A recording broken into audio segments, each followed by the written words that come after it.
Hiya, and welcome back to Smallholding. It's pouring with rain today, so I've decided rather than do anything out on the holding, I'm gonna make a start on installing a diesel heater into my cabin. Now I have a wood burner in there. If you watched any of my previous videos, you'll know that. But I just thought I wanted to make it a little bit more comfortable, and have something I can just click on at the press of a button. But also for when I'm camping overnight through the winter, to have something that will, the wood burner won't stay in all night. It's a Winnow Nomad stove, and it probably stays in for 3 hours or so if you shut it right down, possibly 4. So I'm just trying to make the cabin a little bit more comfortable, especially if the wife's down there with me. She moans if it's too cold, so I'll show you what I'm doing. So I'm just using the solar power to cut my timber. I've got these old planks. These were off the side rails, I believe, of some decking I took up one year, many years ago. I've still got lots of timber knocking about, decking bottom, and it had these treated boards that they're chamfered on one side, but there's no grooves on them or anything. They're just a flat board. Still nothing wrong with them. They've been out. I made a cold frame out of them. Then I made a chicken pen out of them. So they've had a few screws through them, but I like to recycle and reuse as much stuff as I can. There's no point in buying timber because it just costs a fortune. And I've got plenty of this to make basically a box. So what I'm going to do, just so that I don't hear the ticking of the pump quite so much, but also to just keep the diesel heater that is obviously going to have an exhaust and that, just to keep it out of the cabin, I'm going to build a little box here. So I'm coming out to the third plank here. So that's 18 inches. It actually tapers slightly. On this side is slightly further up. I'm going to do it 18 inches anyway, so it won't actually sit flush on that line.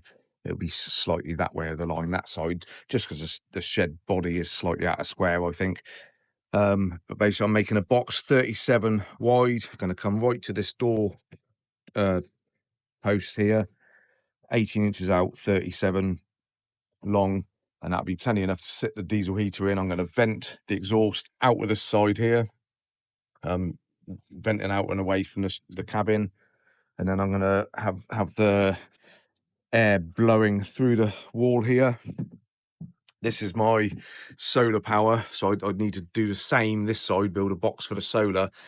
So I'm either going to bring the pipe through the box and vent it out, or I'll start the solar power box slightly further back here and just vent it so it's blowing straight down the length of the cabin this way. As you can see, the cabin is just rammed full, so it's been on hold really for 3 months now, because my son and his girlfriend have moved home with us while they're buying their first house, and there's been a big mortgage delay. I won't get into it, but yeah, it's only just started to get the surveys and things done. So I said they could store all their sofas and wardrobes, tables, chairs, drawers, all that sort of stuff in here. So it's basically, I haven't really done anything in here since my last video. Obviously the roof's insulated. I've got to do the walls and things still. But these are the diesel heaters. So I got delivered one diesel heater, this one, and it came through. If I can just show you, I actually straightened it. It was a lot worse than this. So that front foot was pushed right back up to here, and this outer casing wouldn't fit on. It was really badly bashed, and so I just emailed the company and said, can I have a replacement? They offered me a £5 discount. I said no, because there could be internal damage. I didn't want to risk it. I said I'm happy to send it back. So they just sent me a new one and told me to keep this one. So I have since used it, and it actually works fine. There's no problem with it. So I got a free diesel heater basically, but I did offer to return it and they didn't want to know. So obviously they're made in China and it's going to cost more to try and fix it or something than bother taking a return. So yeah, so these are just a basic. This was 70 quid. So it says 5 to 8 kilowatt, but how it can be 5 to 8, I mean, I don't know. I think they all just they're all very similar. I've seen guys on YouTube strip them down and say there's no difference between 5, 8s, 4s, whatever. They're all the same. But anyway, they both work. I've run them both up. and they each come with a little remote. So but that's it. Basically, I'm going to vent this front vent through, like I say, and just come in here so that it's blowing right down the center of the cabin. That's the basic idea. So I'm going to get this box hopefully built today, and then we'll go on from there. I'll do it over the next week or so. I'm not going to do it all today, but I'll show you what I'm doing as I go along.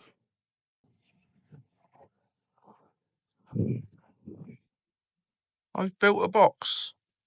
I will clean the wood up a bit, although it's not going to match the shed because it's years old and well weathered.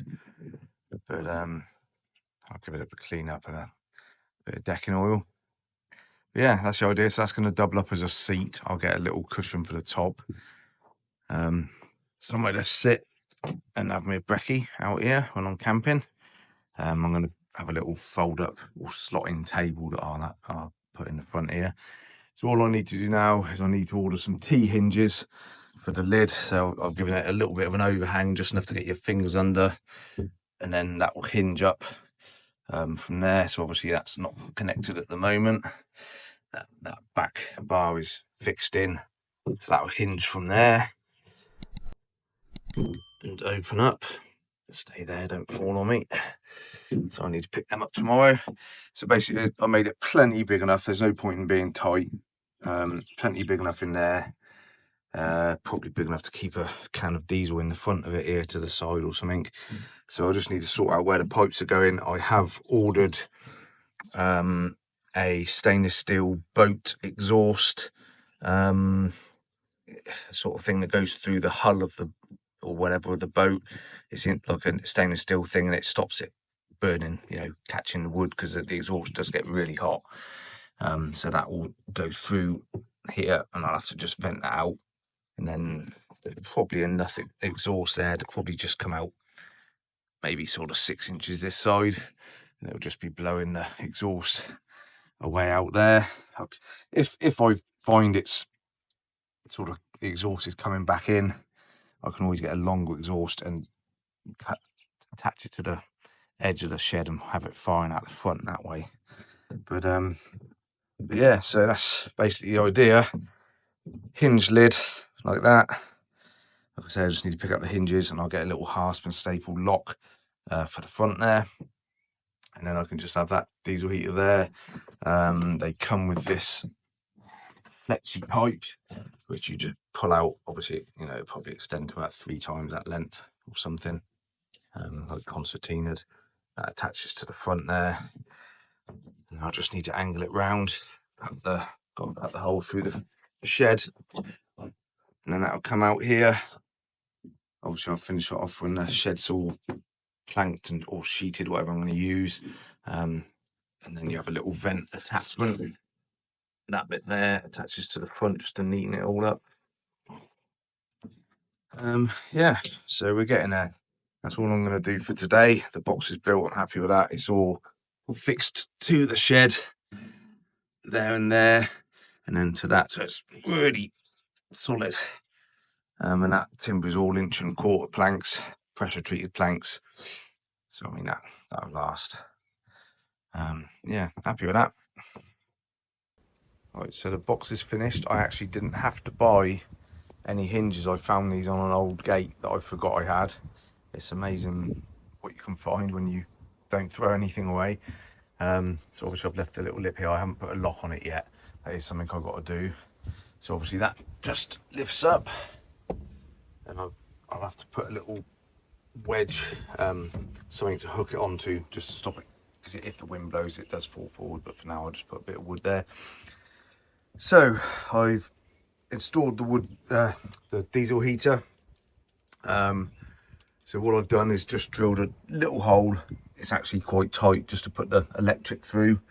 And I've got, so it comes through here, and I've got these 2 really quite powerful crocodile clips off of my old, what was it on? My old ticker box for the electric fence for the chickens.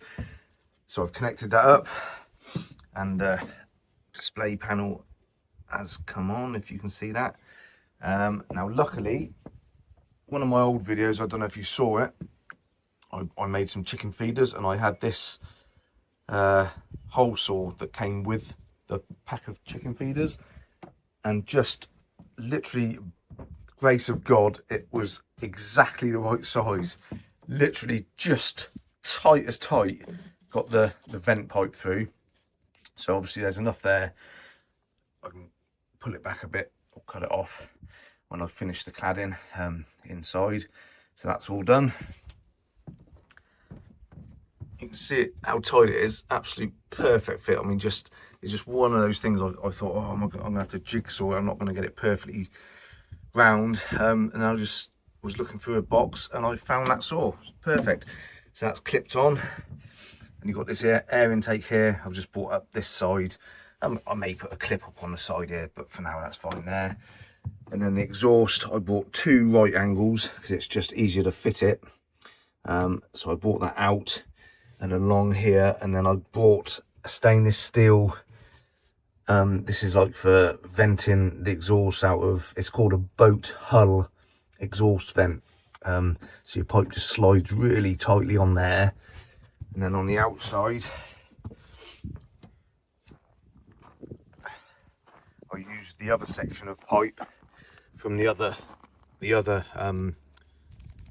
diesel heater. I had a right angle bend here, so I've got a pack of 2 of those. So this just slots onto the pipe there.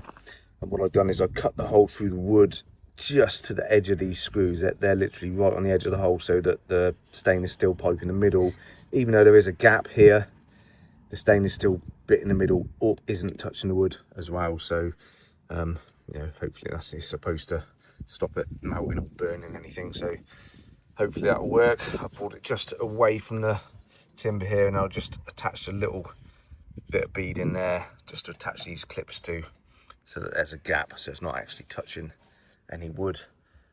My diesel heaters didn't actually come with a silencer, but they don't sound very loud. But I think the silencer's only about 8 or 10 quid anyway, so I can always get one and just pop that on the end.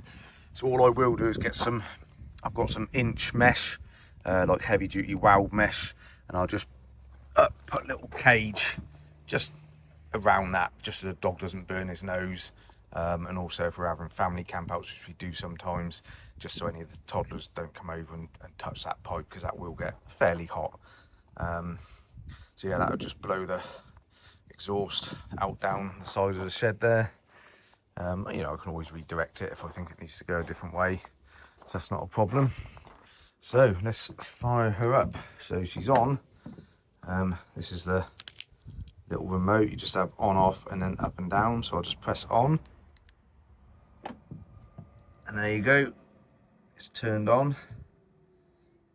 There's a little bit of fuel left in there from when I fired her up, so it does take a few minutes to get going. So that is drawing just a little bit. When there's no draw, it's holding about 14 volts, so that's just drawing a little bit because the glow plugs come on to get it going. Once it's up and running and it's hot, it draws very little power. I am thinking of adding a 3rd battery to that row as well anyway, so just because I want to be able to watch movies and stuff when I come down to camp. Got a little telly here with a DVD player in the back, and an old DVD player there, which I think's knackered actually.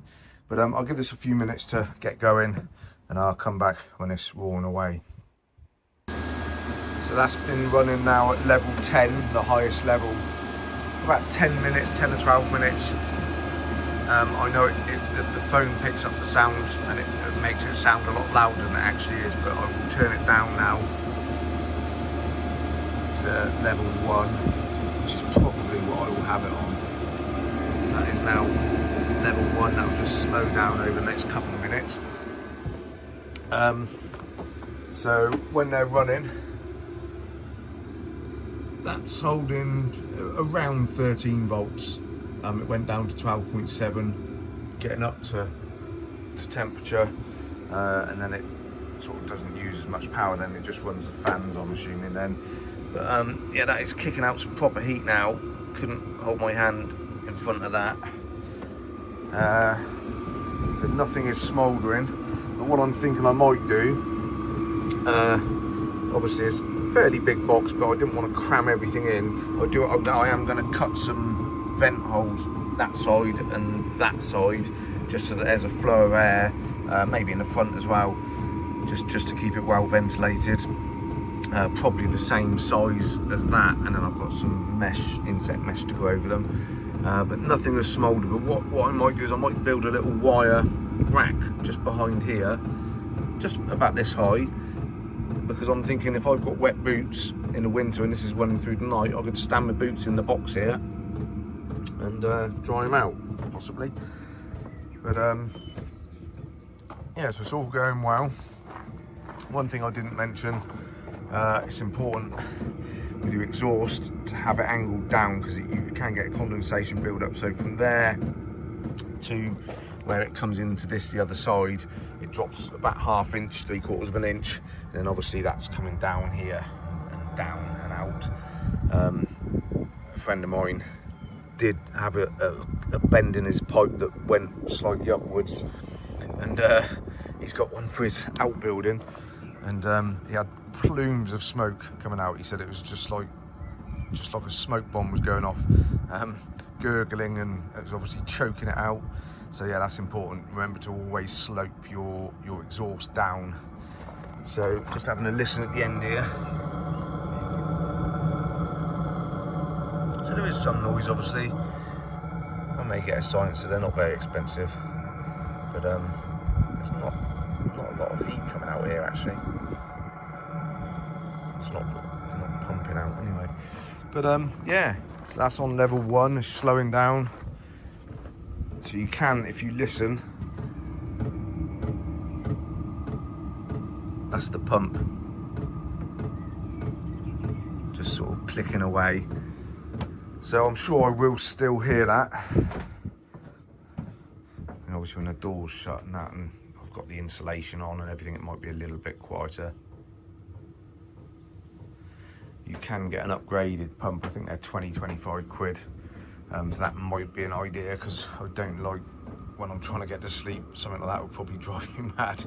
So that's yeah, that's something I might do. But anyway, that's it. Central heating in the cabin at the click of a button.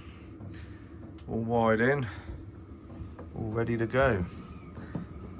And a spare diesel heater too, for spare parts, so that's ideal. But yeah, another job done. Hopefully it won't be too long, and my son will have his house sorted and I can get all this stuff out and I can crack on with it and get it all finished for the winter, maybe end of the summer. But anyway guys, that's it for now. Another little project done. Take it easy and we will see you next time.